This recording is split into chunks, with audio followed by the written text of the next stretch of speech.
Salutations à toutes et à tous, Steve, supporter of Marseille. J'espère que vous allez bien. Si tu es nouveau sur ma chaîne, l'ensemble de mes abonnés et moi-même te souhaitons la bienvenue. Alors, comme tu as pu le voir dans le titre de la vidéo, je vais faire un peu un medley de l'actu autour de l'Olympique de Marseille, un petit peu de l'actu mondial football, les attributions des Coupes du Monde, attributions de l'Euro, et puis comme d'habitude, dans le débat, vous serez là pour commenter et donner votre avis. Allez, c'est parti. Alors, tout d'abord, on va commencer par les attributions des Coupes du Monde et des Championnats d'Europe. La Coupe du Monde 2030 se jouera au Maroc, au Portugal et en Espagne. Je suis très satisfait de ce choix. Pourquoi? Parce que ça fait très longtemps que l'Espagne n'a pas organisé une compétition. Pour le Maroc, ça va être sa première Coupe du Monde conjointement organisée, c'est très bien. Et puis surtout la proximité. Maroc, Portugal, Espagne, c'est très proche. Donc sur deux continents, mais avec vraiment une proximité kilométrique qui pour moi ne me choque pas. Je préfère qu'une Coupe du Monde soit organisée comme ça, Maroc, Espagne, Portugal, plutôt que sur deux continents comme Canada, États-Unis, Mexique, comme ça va se passer à la prochaine Coupe du Monde. Tu vois, réduit les déplacements des équipes et des supporters. Le climat est globalement le même.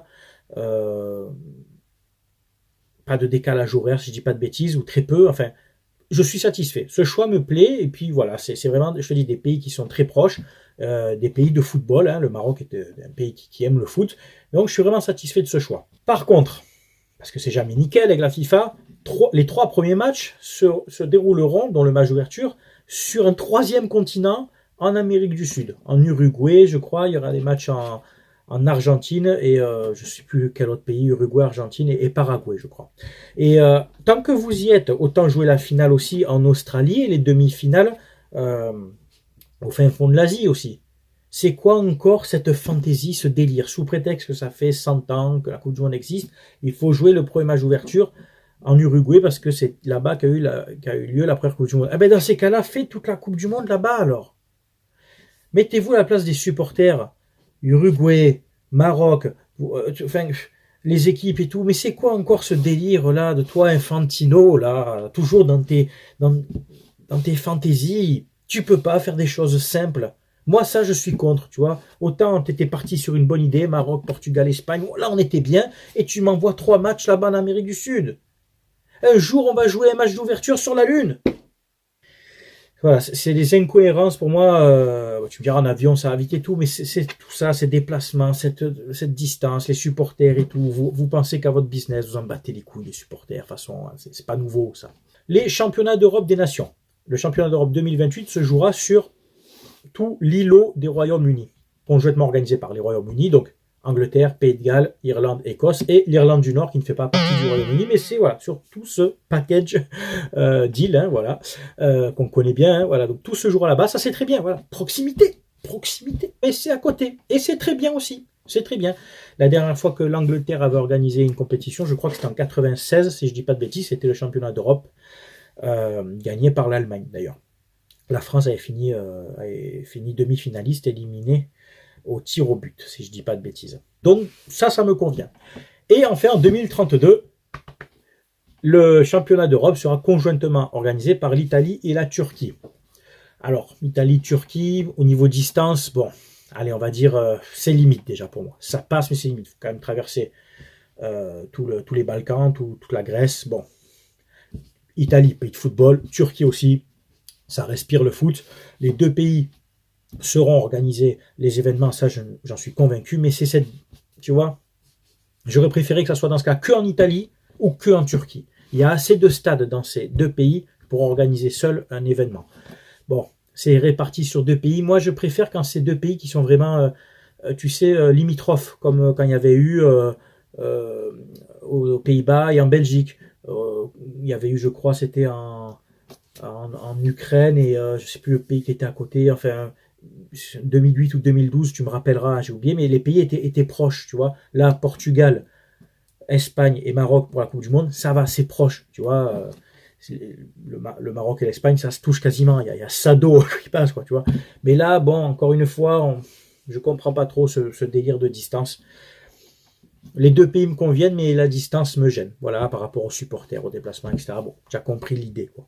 L'Olympique de Marseille. Alors, on reste sur une victoire, 3-0 contre le Havre, je suis satisfait. J'aime bien l'état d'esprit de Gattuso, ce qu'il insuffle au groupe, ce qu'il apporte, hein, son état d'esprit, sa grinta, sa rigueur aussi à l'italienne, et aussi sa proximité avec les joueurs. Tout ce que n'avait pas en fait le chef d'atelier de Point S, Marcelino. Eh oui, qui a autant de charisme qu'un stagiaire en troisième. Tu sais, quand tu fais ton premier stage d'entreprise et que tu arrives comme ça, ouais, salut, je viens pour le stage. Je fais quoi? Bah déjà, tu t'assois, tu te calmes et tu vas faire les photocopies. Franchement, j'exagère, mais on n'en est pas loin. Bref. Euh, alors, Marcelino, tiens, parlons-en, qui a fait une déclaration comme quoi, pour lui, l'OM n'était pas en progression, mais en régression. À qui la faute? Est-ce qu'on en parle de ta préparation d'avant-saison, Marcelino? Les joueurs, ils ont le cardio de Pierre Ménès. Avec tout le respect que j'ai pour toi, Pierre Ménès, tu as compris. Au bout de 60 minutes, les joueurs, ils sont cuits, papa.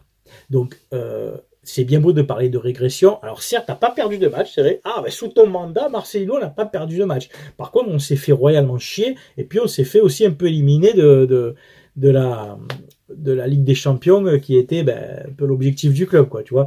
Donc, oui, il régresse, tu en es un peu en partie responsable, hein, mon pote. Allez, retourne un peu en Espagne. Hein, je crois que là-bas, tu es respecté. En France, tu es grillé. Hein, je crois que c'est réglé. Et enfin, je vais rebondir vite fait. Tu vois, je ne fais pas une vidéo spéciale pour ça. Je vais rebondir très vite fait sur encore ces déclarations de journalistes sur la vente OM. Alors, tous les 2 mois, ça ressort. Tous les 2 mois, il y a quelque chose. Un coup, ça vient d'un journal aux États-Unis. Après, c'est un journal anglais. Après, ça vient du Moyen-Orient. J'ai l'impression que chacun se passe la balle à tour de rôle, quand en fait, il n'y a rien à dire dans l'actu mondiale, tu sais, foot, et qu'il faut faire du clic, qu'il faut faire de l'audimat, qu'il faut faire, tu sais, comme on dit, du passage sur les sites. Que le journaliste ou pas soit crédible. Il y a eu plein de journalistes crédibles qui ont sorti aussi une vente OM il y a un an et demi, etc. Il n'y a rien eu. Je pense encore, par exemple, à Thibaut Vézirian qui nous a annoncé 10 fois que le club était vendu. Je ne sais même plus où il en est dans sa tête, lui. Courbis aussi, sur une péniche, en train de boire l'apéro avec Jean-Luc Reichmann. On a eu aussi, j'en oublie, mais il y en a eu tellement. Il y en a eu tellement qui vous sortent à chaque fois ça. Alors Bengouz et Eni nous ont dit, vous avez eu, attention, grosse surprise en début de saison. Ben oui, mais non, en fait. Non, il n'y a rien.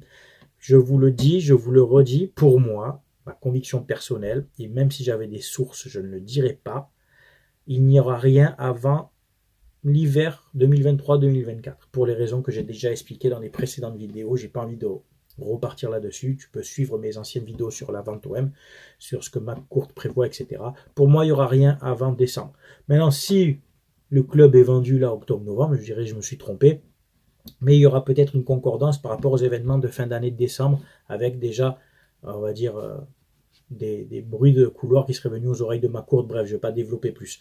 Mais voilà, donc ça fait faire des clics pour tout le monde, ça fait faire de l'audience, de l'audimat. Il faut, de toute façon, Internet, le journalisme 2.0 a besoin des clics, a besoin de titres qui accrochent. Voilà.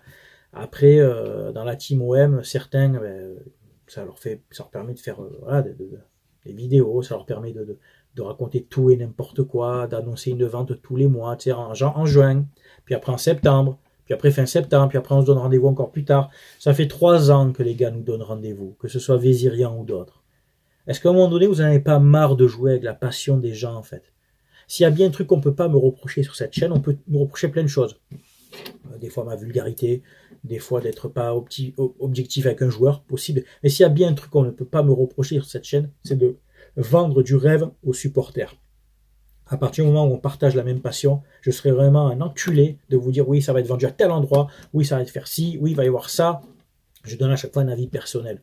Je ne vous mets pas des titres, ouais, attention, vente officielle. Enfin, aussi, la dernière que j'ai faite, alors attention, la dernière que j'ai faite qui dure 30 secondes, c'est un troll. C'est une blague pour me moquer de l'autre zigoto à Nantes, là, qui vous annonce que le club est vendu tous les 2 mois, alors que j'ai eu vent par un de ses modérateurs qui fait ça juste pour avoir du clic, pour faire monter sa chaîne de merde qui monte pas. Hein. Pas qu'abonner, n'oublie pas d'en racheter prochainement, de pas qu'abonner, parce que ça stagne depuis encore 3 semaines.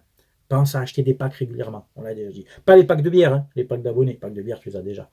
Donc voilà, tu as mon avis, vente OM, moi maintenant, je regarde plus les titres. Voilà. Ma cour d'un rendez-vous si,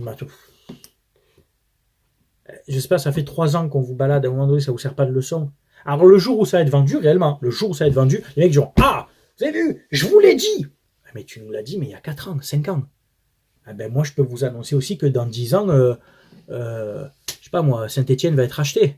Ah, dans 10 ans, je me laisse de la marge, tu vois, tranquille. Si c'est vendu, vendu. Vous avez vu, hein, Steve, visionnaire, puis si c'est pas vendu, ah ouais, mais tu sais, c'est géopolitique, tu sais, c'est la guerre en Ukraine, tu sais, il y a eu des négociations qui n'ont pas abouti. Vézirian sort de ce corps. Lui, tu l'écoutes, lui, il y a toujours quelque chose, tu sais, au cas où, tu sais, le parapluie. Ouais, mais s'il n'y a pas, c'est parce que. Et oui, non, mais s'il y a pas, ouais, et son livre, je sortirai mon livre quand l'OM sera vendu. Mais oui, merci, quand l'OM sera vendu, tu nous sors le scénario une fois que le film est sorti.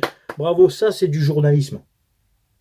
Enfin voilà, tu as mon avis un peu sur tout, l'organisation des mondiaux, des championnats d'Europe, l'OM, l'actu, OM, etc., Marcelino, la vente du club, etc., etc. Voilà. Je vous souhaite une très bonne semaine, portez-vous bien, prenez soin de vous, c'était Steve, supporter of Marseille, à très bientôt. Ciao, ciao tout le monde.